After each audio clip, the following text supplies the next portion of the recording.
Welcome to the Zealous Podcast. I'm your host, Rocky Snyder. This week I've got Michael Rheese with me. He is a strength coach for the San Francisco Giants organization. He's down in Arizona getting ready to take his teams through spring training. We're going to find out all about that. In the meantime, if you're looking for a Master's of Science degree in applied sports biomechanics and movement science, or maybe applied sport and exercise psychology, maybe it's performance coaching or sports injury and return to performance management, check out Setanta College online, setantacollege.com. You can get 10% off the tuition if you enter the code RS10, that's RS10, and enjoy the show. Well, here we are for another week, and spring training is underway. We've had some folks from the Phillies and from the A's and so on. Now we're back around the Bay Area, at least the San Francisco Giants organization, really down in Arizona, getting spring training underway. I've got Michael Rheese in the house, and he is the strength and conditioning coach for the minor league organization for the Giants. Michael, welcome on to Zealous, man. Thank you, Rocky. Pleasure to be here, mate. Looking forward to it. Yeah, now, of course, with that accent, we just got to kick it off. Like, how did the man down under come and end up working for the Giants organization? I mean, I know you did a lot of sports and strength conditioning in Australia, and you came out here a little bit, but what's that whole journey all about? Yeah, mate, it's been a little bit wild, but essentially, like you said, I did quite a bit of work back in Australia, interning, paid work, full-time work, and I was struggling to get into the professional sporting scene in Australia. I was just a little bit stuck between not having enough experience already at the professional level, and then, having a lot of experience at semi-professional, amateur, and that sort of stuff. And when I spoke to one of my mentors, he sort of alluded to going overseas or trying to find a way in somewhere else into elite sport. And I thought, I've always wanted to go to the States to work. I know the collegiate system is considered elite in Australia. So that was something that I sort of got the wheels in motion with, and applied to or emailed a lot of Division I universities and colleges. Would have heard back from maybe half of them, and then I lost, half again after going through visa talks. But eventually managed to make it happen and landed at UCLA. So I got there, and when I was there, it was very different to anything I've worked in to that point. It was a lot more, I suppose, autocratic. It was incredibly well run in terms of just time frames and that sort of thing. And also I had sort of 13 or 14 teams. I was in Olympic sports, and just having, a team every hour, having hundreds of athletes come through a day, it was a genuine experience. It was really good. And what were some of the sports that you rotated around at UCLA? So I was swim and dive. I had men's water polo, women's water polo, beach volleyball, indoor volleyball for women. Had track and field, men's soccer, men's golf. Wow. Sort of just bounced around everywhere. I mean, I had a bit of, I don't know if you call it an advantage, but I was lucky that I'd managed to save up some money when I was in Australia, because I knew I was going to try and do this. So when I came over, I didn't have anything else to do except work at UCLA. So you'd get in there at 5 or 6 in the morning, and I would just say to them, like, I'm happy to stay here all day until you guys get sick of me, or until there's no one else to really coach. So I was very lucky in that regard that I could stay there all day and just coach. And even if I wasn't coaching, even if it wasn't my teams, you could still float around and just have a look at how things worked. And wow, yeah, because normally, I speak to some of our colleagues that have gone through the college route, and 3, 4, maybe 5 sports that they would handle for strength conditioning in some college or university. But man, you just kept the Rolodex flipping through. I'm sure we probably even didn't get to all of the sports you trained for, but wow, what a great experience that was. Yeah, mate, it was incredible. I should clarify as well, I was interning, so I didn't have to do too much actual programming for teams. I ended up getting handed a couple of teams, but I didn't have to do too much of the admin work, you know, behind closed doors or anything like that. So I could be there on the floor all the time coaching, which was incredibly beneficial for my development. And it was kind of perfect for me because back home in Australia, I'd already done programming for years with the athletes that I'd worked with, but I hadn't really spent a lot of time coaching athletes of the caliber of, collegiate level. So for me, it was a really good fit, and it worked out really, really well. And so what were the main differences between the athletes in Australia you had been coaching and dealing with program design for the NCAA Division I athletes that you were working with at UCLA? Definitely the amount of lifting they did, just the amount of training, the sheer volume of training that the athletes at UCLA did was something that I hadn't seen before. They'd lift 3-4 times a week. They'd be into extra mobility. They would then do conditioning sessions on top of that.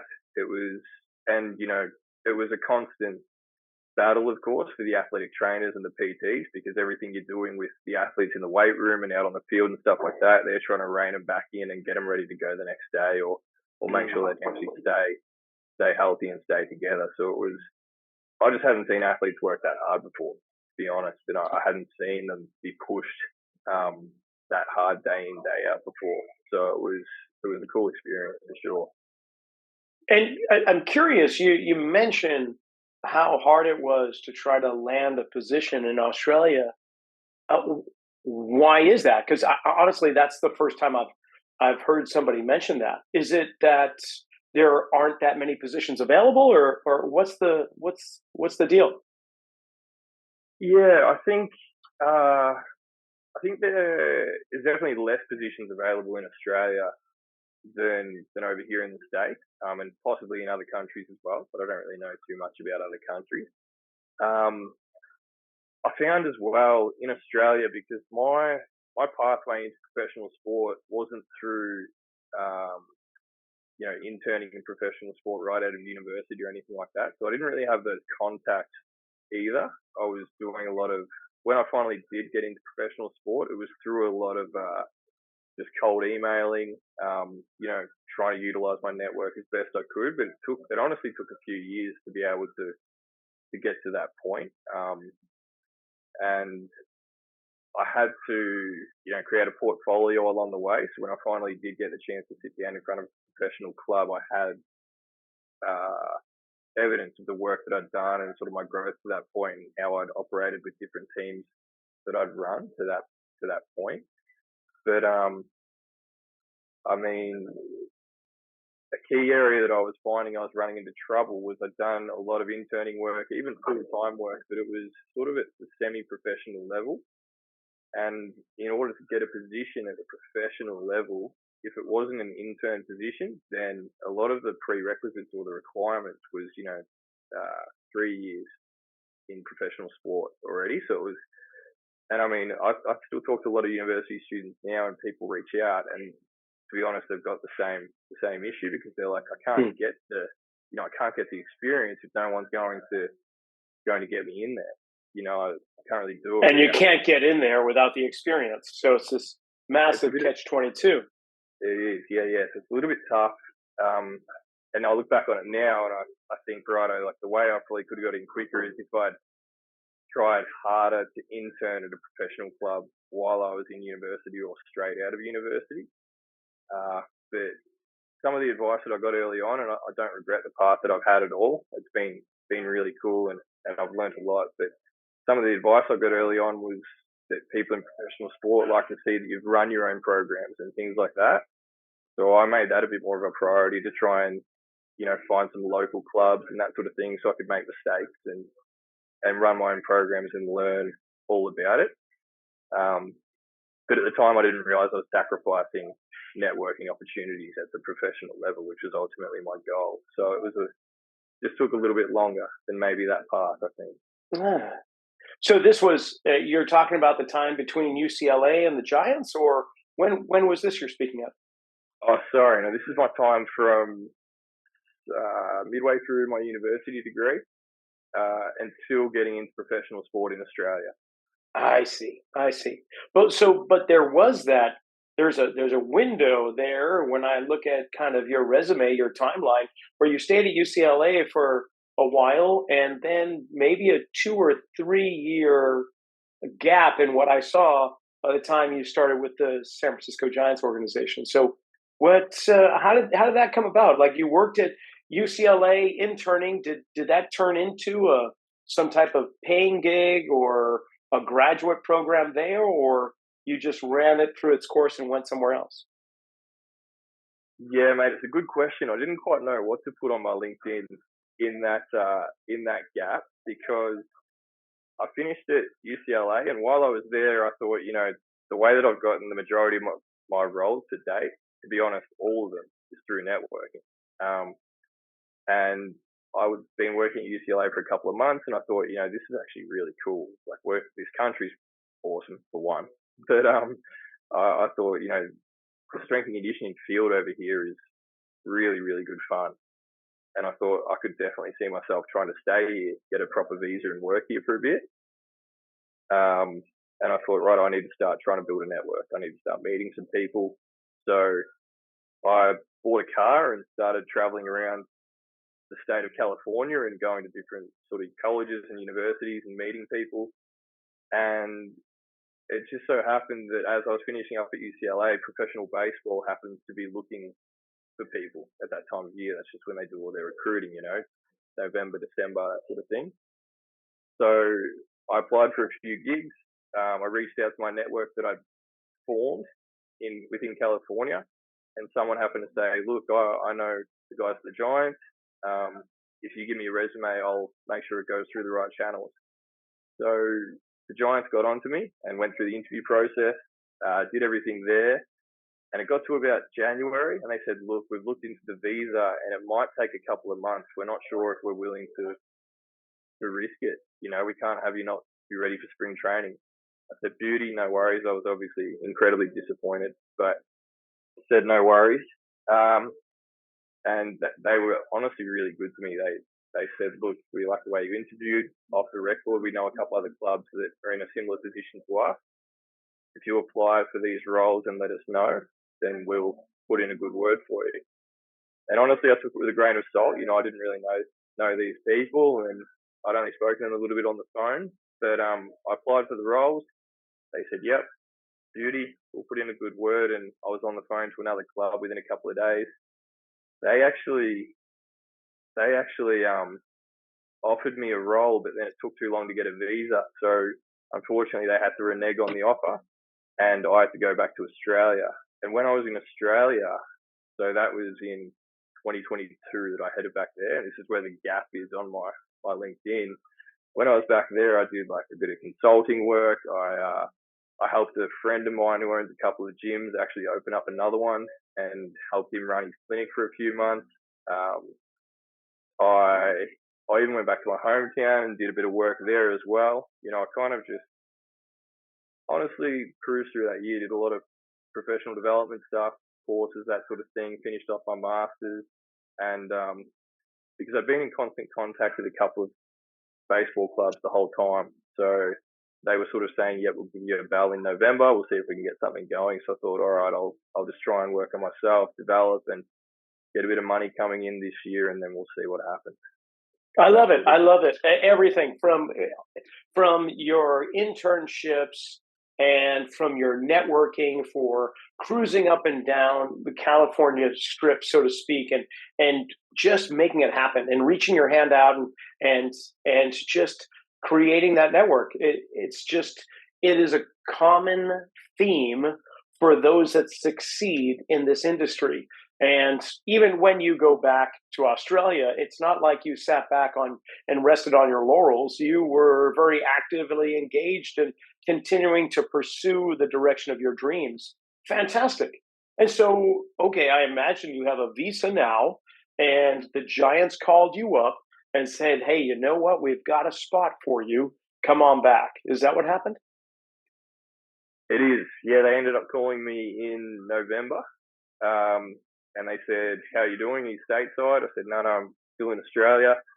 But I've sorted the visa out. I said, I've got that under control. So if if you want me to interview or anything like that again, then we don't have to worry about that this time around. And they said, yeah, fantastic. We've got a position open. We'd love to interview you. So went through the interviews, and yeah, it all went really well, and they offered me a spot. Turns out the hardest part was actually the background check.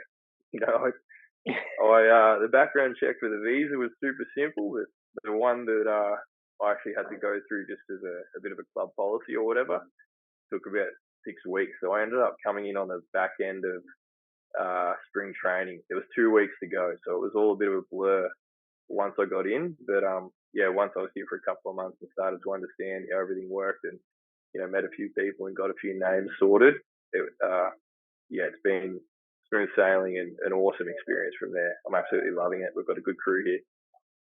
And now we're a couple of weeks into spring training, more or less, maybe 1 to 2 weeks. By the time this airs, it'll be more like a month or so. But what's your role down there in Arizona? Yeah, so last year I was one of the strength coaches here in the Arizona Complex League. We had 2 teams, so it was myself, another strength coach, Joe Palazzolo, who's been here for 10 years roughly, I think. So my role was to run the strength and conditioning program for my team, and just to work, hand in hand with Joe, and essentially learn from someone who'd been in baseball for a long time. I couldn't be more thankful for how it was all structured, because he's been an excellent resource, and it's just been phenomenal for my development. So at the moment, we've got, as you know, guys from here, there, and everywhere. We've got some guys from the ACL all the way up to the major leagues who are down here. So it's been really cool just to hang out with everyone. It's good. You've got sort of 10 S&C coaches floating around at any one time. You've got all the physical therapists, all the ATs. So there's a lot of people to work with, a lot of people to learn from. And do you divvy up the players that come into the complex between you and the other strength coach and maybe the other 8 that are floating around here? How does it work? Or do you take, is it positional where, I've got pitchers and catchers, you've got the infielders, you've got the outfielders. How does it work? Yeah, great question. So for any of the programming, our coordinator will divvy it up. So you'll have some pitchers, position players of every position, and you'll do all the programming for them within the organization's philosophy and framework. But there's a lot of room for you to add, subtract, vary anything that any one player requires, just to make sure it's as individualized to them as possible. But on any given day, just in terms of the flow of the day, you might have position players for their stretch, then you might have pitchers for their conditioning, and then come the weight room, it's usually all hands on deck. But you might have a select group of players that you're sort of watching out for, just depending on whether they're, acute rehab, or whether they're honestly some guys that just need a bit more of a hand in the weight room than some more veteran guys. So there's a good mix every single day. You're never doing just the same group of guys. You're always bouncing around a little bit, which is good. And how much creative license and freedom do you have with the program design for the athletes that come see you? Because I know you've got in your background cricket as part of your as part of your experience, and so I definitely want to ask some questions about how they correlate between baseball and cricket. But first, how much freedom and creative license do you have in the programs you design?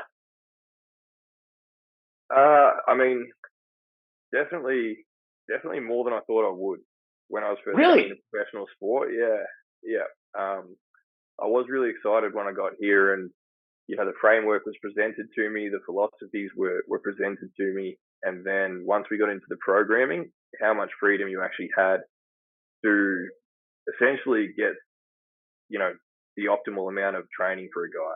Essentially get the perfectly tapered program to them.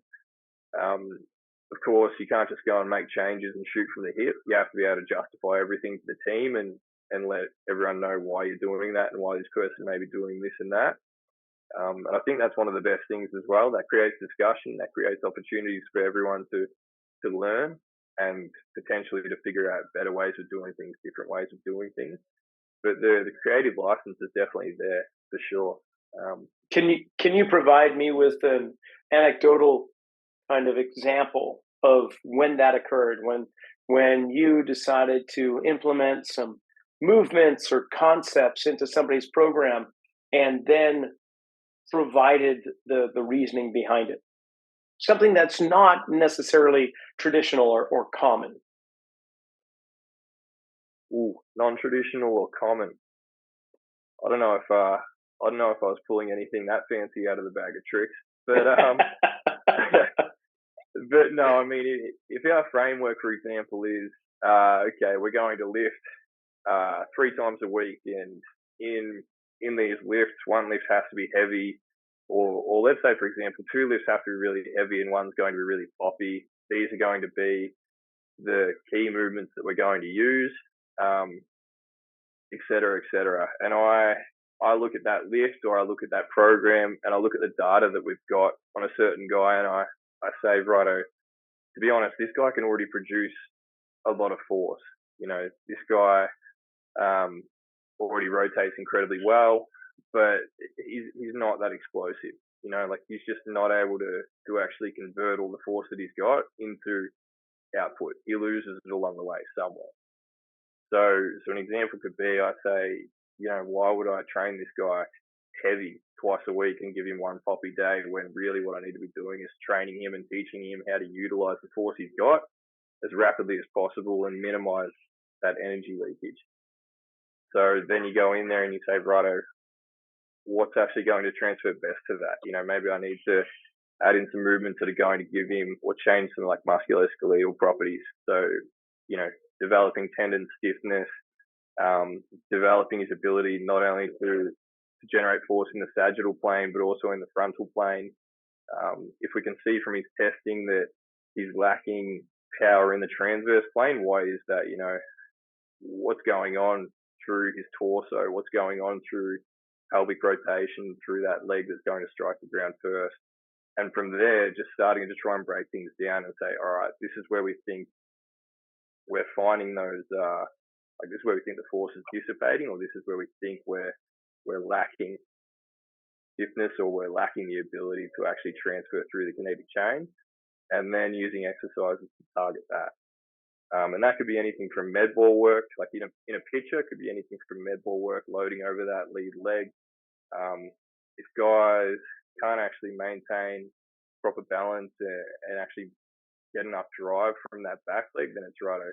Let's actually challenge that back leg a little bit. Let's go, you know, things like just simple things, single leg squats off blocks. Let's start going with some 3D strap work to actually pull them across into positions they don't want to go into with that back leg, obviously into the ground. Just things like that. Right on. You can really, that's brilliant. Yeah, I mean, you can really muck around with it and just see what works with some guys and what doesn't work with others. And when you've got 5 or 6 guys in terms of S&C coaches doing that with, you know, 100 odd players all the time every day, you start to find some pretty cool stuff, and you start to come up with a few things that you definitely know will work in certain situations. Yeah, I love it. It's not the one size fits all approach, because everyone's going to respond in their own unique way to whatever stimuli it's been fed. You know, so a split squat with the rear leg raised up is going to be executed, well, probably differently on the same athlete, comparing left and right legs against one another, but also from one athlete to the next. So it's great to know that you've got that freedom to dial in what the appropriate movements should be for each athlete, as well as the intensity levels, the load, and so on. So I got to ask about cricket, because here it is, one of the most populous sports on the planet, with the exception of in the United States. I don't think anybody could explain you the basic rules of cricket, anyone that you ran onto on the sidewalk of Phoenix or Scottsdale or wherever. But how do you take those elements, or have you Have you taken the strength conditioning elements of cricket and applied it to baseball? Do they mesh well? Do they overlap quite nicely? Or it doesn't really matter because a human's a human. I'm going to look at what they need, and there's not much I'm taking from that. Yeah, the last point there is interesting. Well, just the first point first. You're right. Anytime you talk about cricket, a lot of the things I get from the guys here are, mate, you can hit it backwards behind the catcher in that sport. It doesn't make any sense. Don't worry about it. and I'm sort of like, yeah, mate, fair enough. That's a valid point, I suppose. But your latter point about, does it matter? Are you humans are human? I think the more experience I get in this field, the more I'm starting to honestly lean that way. You can have your own framework and you can have these concepts, but it's really just about shifting your framework and applying those concepts to whatever context you're working in. Like a lot of the stuff stays the same. It's just about identifying what these guys actually do on a daily basis and what you need to do to make them durable enough to do those things at a high level. And a lot of it is the same: push, pull, hinge, all that sort of stuff. But there's definitely a few intricacies for sure, like we were speaking about before. And I think there are definitely similarities between cricket and baseball. Just simple things like hip shoulder separation. Slings, your slings from bottom to top. Just like thoracic-scapular rhythm, that sort of stuff. Scapulohumeral rhythm, all that sort of stuff. Is incredibly similar between the two sports. Developing stiffness in the torso, like in the trunk, because not only do you have to be able to accelerate at an incredible rate, but if you can't decelerate and actually stop that momentum, then that's where we run into issues. I tend to say to a lot of the athletes as well,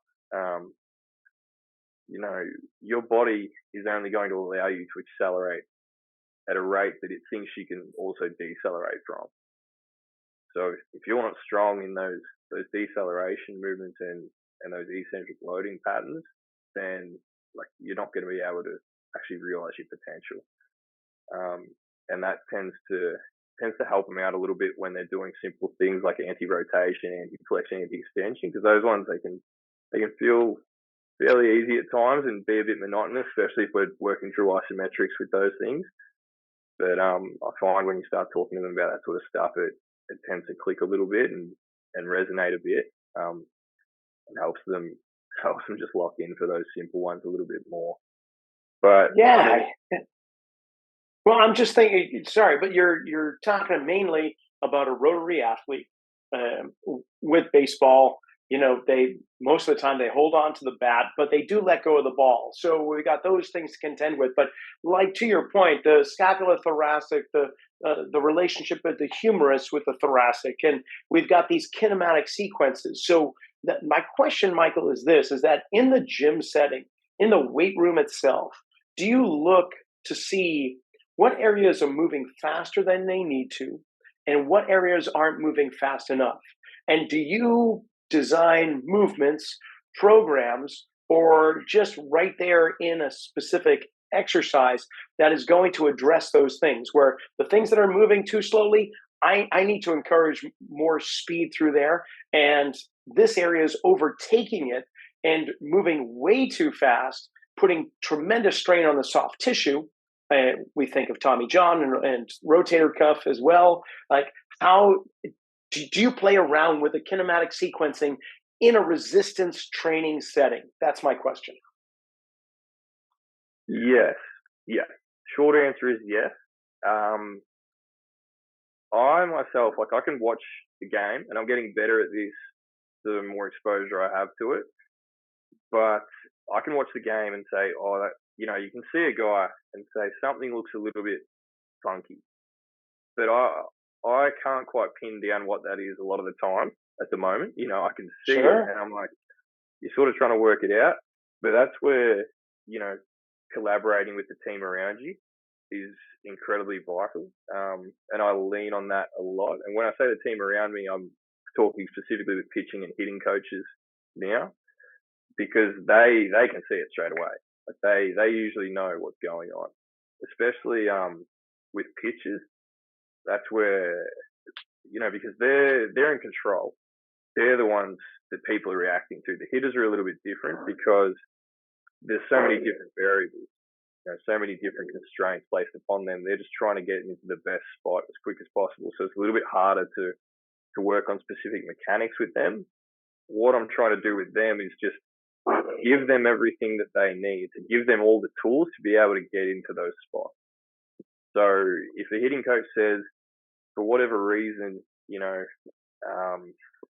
this hitter just can't actually separate hip and shoulder, they're just pulling everything around at once, or they can't really get right over into that front leg as they hit, or get rear leg around, then I start to think, hip shoulder separation, we're talking about a bit of motor control, we're potentially talking about some sequencing, that sort of thing, so I can work on that in the weight room. Right on. And with that, like, if you don't have that separation or disassociation between rib cage and pelvis, are you going to reduce the amount of stiffness training and bracing and work more on, we're going to bring this leg forward to encourage pelvic rotation in this direction, and I want you to drive like a cable press in the opposing direction? So we're really working it under that level, or is it just all mobility and stretching? Like, do you apply those same concepts to the resistance portion of their program, or do you just leave that up to stretching? No, you've hit the nail on the head, mate. Exactly right. So, in my opinion, if I just work on mobility, and this is just an opinion formed from seeing what a lot of other people do, of course. I didn't sit down one day and just say, yeah, this is genius, this is my idea.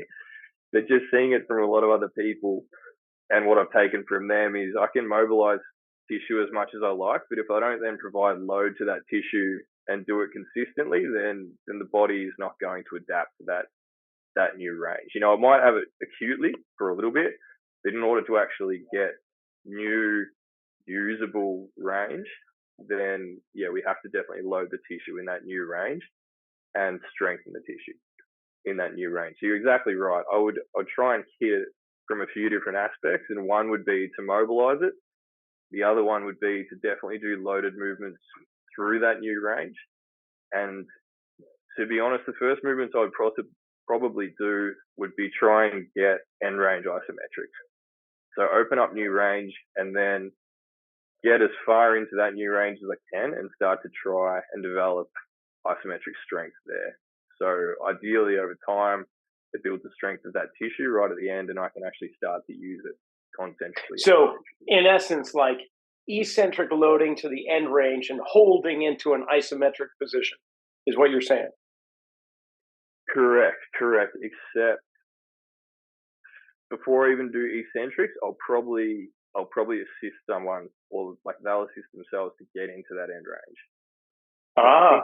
If we think about it from a shoulder perspective, for example, if I open up someone's shoulder and give them new range there, then they're usually not going to have any strength in the newfound range.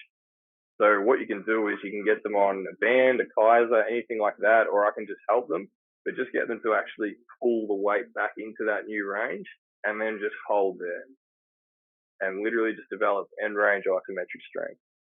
Okay, and then totally geeking out with you right now because I'm very intrigued by this. So you go there into that shoulder abduction, external rotation, and we could even maybe call it flexion too. We get them in that position.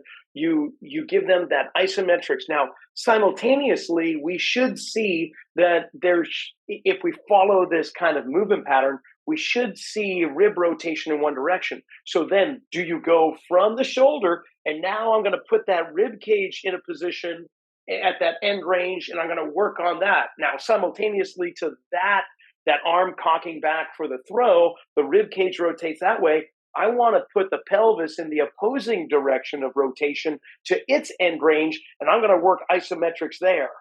And do you see what I'm saying? Do you follow almost like a joint by joint or bony structure all the way down the chain and be like, hey, let's find where you're weak in this whole chain? Because there's going to be somewhere. Maybe it's the shoulder, but maybe they've got the strength there. And you're like, okay, well, that isn't it. Let's follow it down. Maybe it's their T-spine. Maybe it's that scap. Maybe that scap can't actually adduct. So can we put it into that end range of adduction or abduction? I'm going off on this, but do you follow that at all? I do follow what you're saying, and I like it in theory. I think it'd be a little bit tough to set up sometimes, but I like it in theory. I'd probably go joint by joint initially, just to isolate the strength in each joint, and then I would probably use a more dynamic movement once I knew I had newfound range and newfound strength in those positions. Then I would probably start to actually use a loaded skill-based movement to develop that sequencing in that new range. Nice. Yeah, I think that's how I would approach it. I actually don't mind. I don't mind that idea from you. I might steal that, mate. Yeah, steal it away. Anything you want. I might play around with it. I might play around with that and just see what I can do.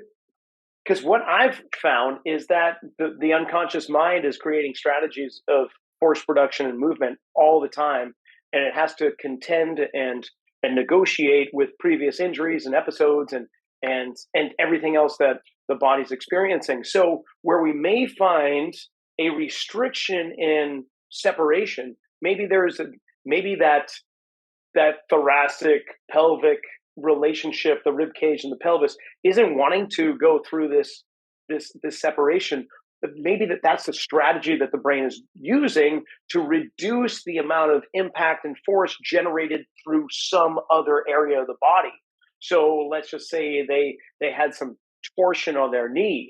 And so as a way to reduce the knee torsion, we're going to reduce the amount of disassociation and sling effect we can have.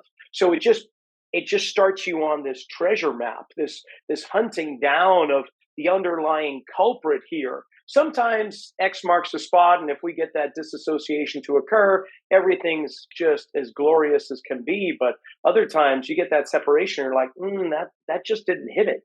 So you kind of hunt things down. I get a feeling that you kind of do the same thing. Just because you give them an exercise, you're not creating an expectation that that's just going to be what they need. Correct, 100%. Yeah, you never.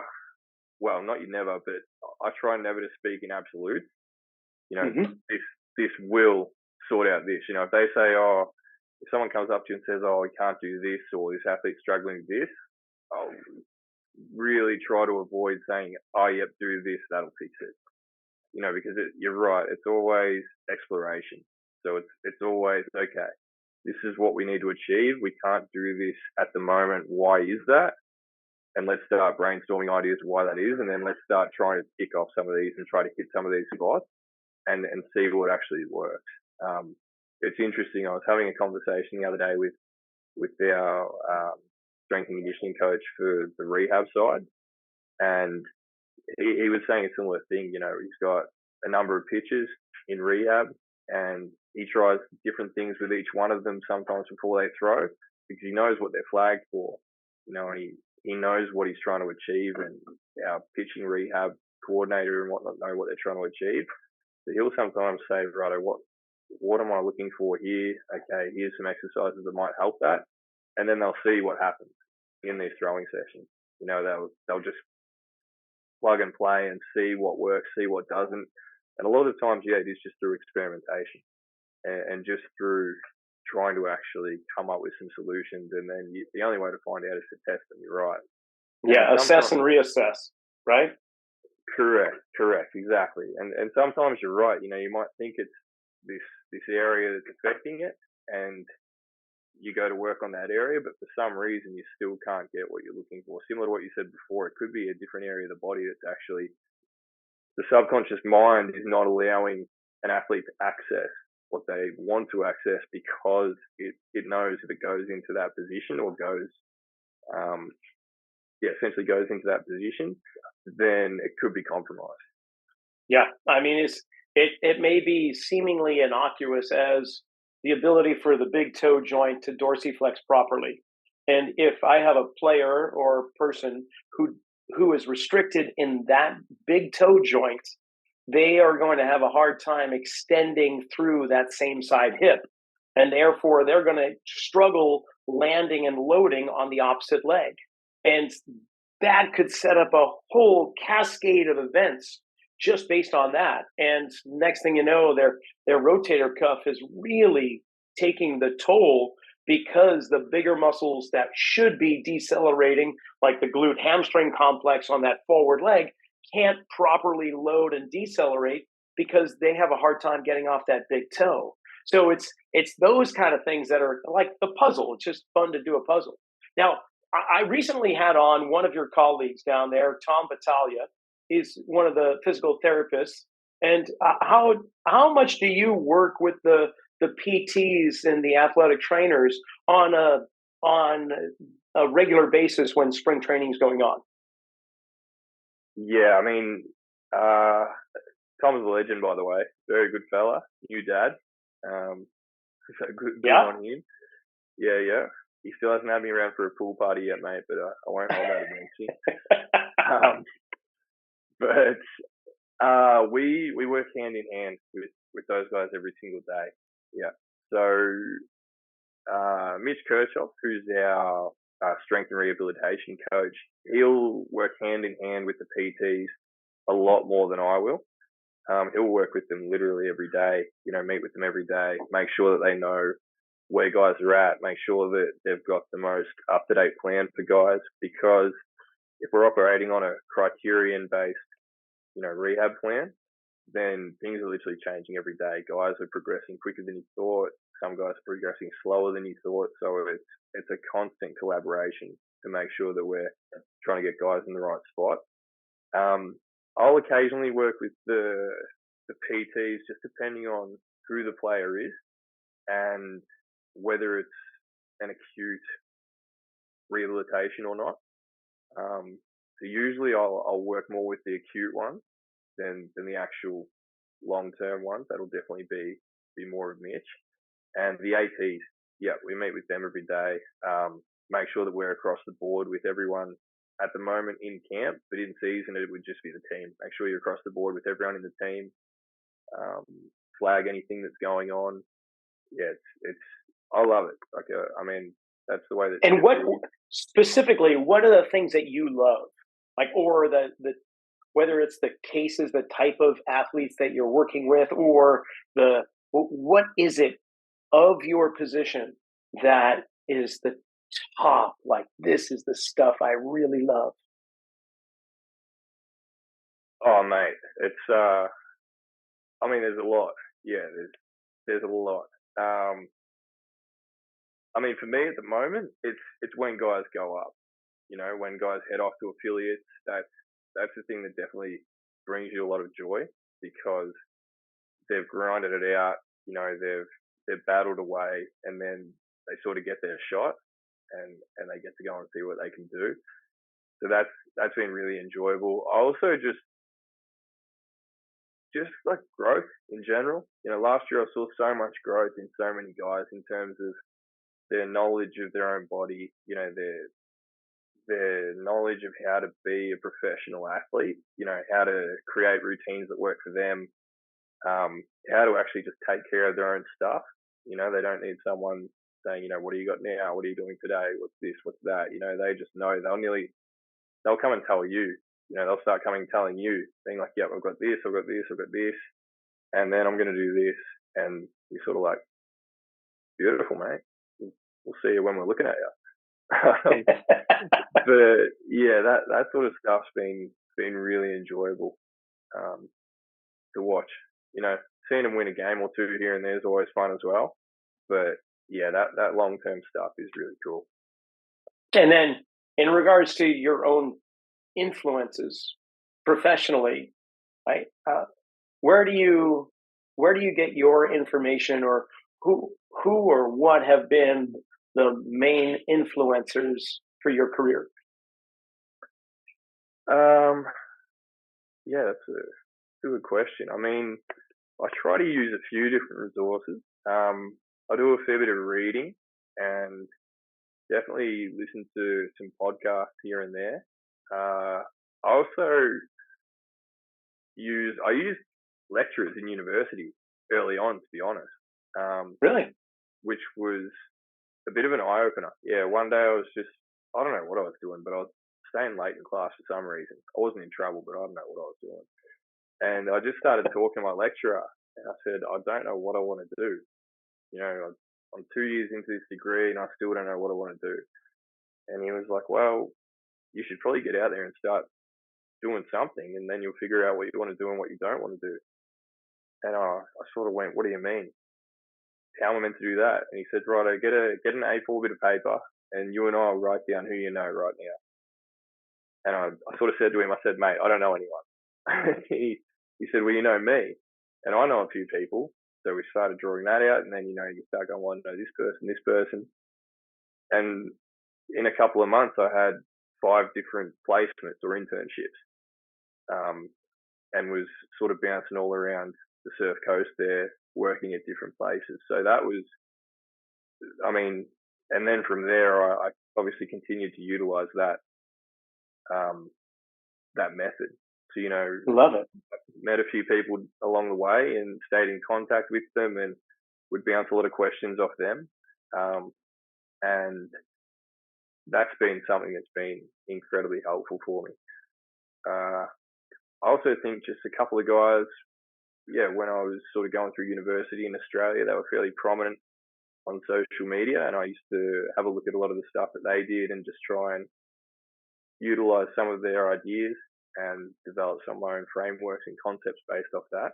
So I suppose it's been a bit of a mixture, to be honest. There's no one sort of thing. But I did always like going to conferences and workshops and stuff like that. I think they're a really good place to just be able to do things practically.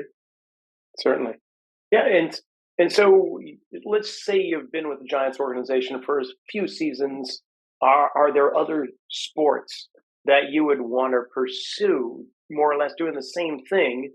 Does hockey or basketball or football, whether American or Australian rules, are there directions that you're intrigued by? Yeah, mate, I want to do it all.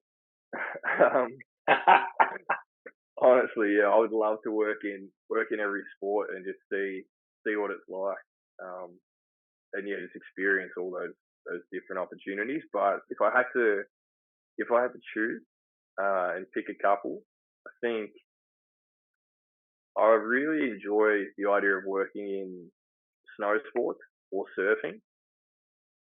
Just something a little bit different, something that isn't, or I'd say wouldn't really conform to traditional strength and conditioning methodologies. I've spoken to quite a few people not quite a few, I've spoken to a few people in those sports, and they do all sorts of different stuff in order to just get stimulus into their athletes, in order to make sure their athletes enjoy actually doing strength and conditioning work. So I think that would be really cool. There'll always be a spot for Aussie rules football. Definitely. In your heart, always a spot in your heart for that? Yeah, yeah, for sure, mate. If I got offered the chance to work professionally in Australian rules football again, I'd definitely have a crack at it. Maybe after a few seasons in baseball, for sure. Rugby, yeah. I worked at a private school down on the surf coast in Geelong for a year or so, and rugby was one of the sports I worked with there, and those athletes were awesome. That was I was working with guys that were sort of 16 to 18 years old, and they were epic. They just loved the weight room, super hard workers.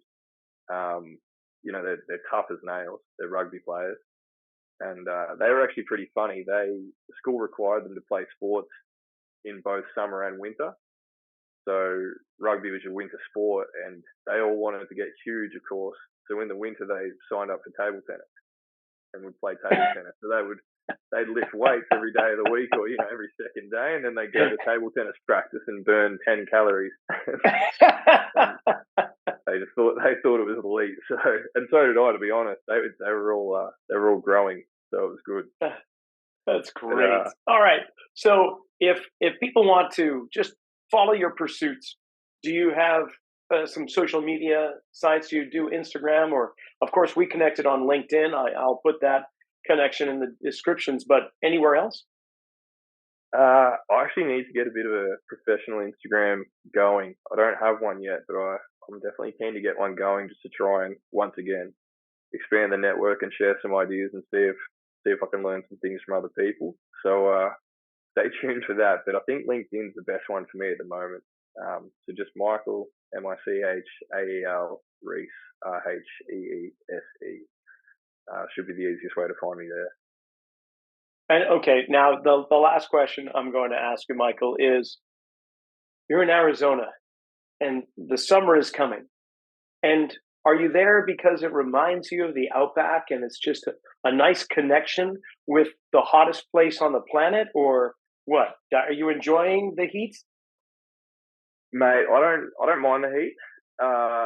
I've got to be honest, I didn't expect it to be as hot as it was last year. I honestly couldn't believe the boys were playing in it. I was in the dugout some days just, about to say something and then had to bite my tongue because I thought, hold on, these guys are out there for 9 innings and I'm sitting in the dugout with a couple of fans above me. I better just keep quiet here. But yeah, it was seriously hot down here. But I suppose it just makes it a bit more of a slog, makes everyone feel like they're in it together. And mate, you can play a little bit of afternoon golf and the weather's still perfect, so no complaints about that. There you go. All right, no complaints. Well, I appreciate you coming on and sharing your experience and your wisdom, and I look forward to watching your career progress as well as the Giants season progress too. So thanks for coming on, Michael. I really like it. Yeah, thanks so much for having me, Rocky. It's been an absolute pleasure, mate. I'm looking forward to catching up down the line. Well, that's a wrap for this episode of the Zealous Podcast. Thank you to the San Francisco Giants organization, of course, Michael Rheese, for coming on and sharing all he did. And remember, if you're looking for a little education in the form of a master's degree, we've got applied sports biomechanics and movement science, applied sport and exercise psychology, performance coaching, and sports injuries and return to performance management at Satanta College. Go to Satanta College online, check it out. Until next week, go make it a good one.